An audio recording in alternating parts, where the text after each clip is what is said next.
ඔයට ආවා. ඔයට ආවා ගමට ආවා. මේ බලන්නකො වැස්සට එන දේවල්. මේ වැස්ස. අපි එහෙම හිටියනම් චප්ප චුරුස්සෙයිනේ. මෙහෙම ගල් එනවා. මේ යාළුවව දන්නවනේ. හැමදාම මාත් එක්ක එනවා. හාමුදුරුවෝ ඉන්නවා ලෝක. අපිට ඉන්නවා කුකුලා.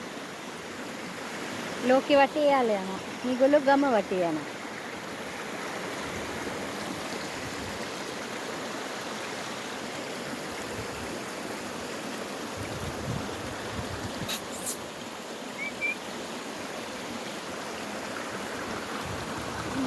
කාලේ අපි සෙල්ලම් කළ හැටි රැංචියේ මට මතකයි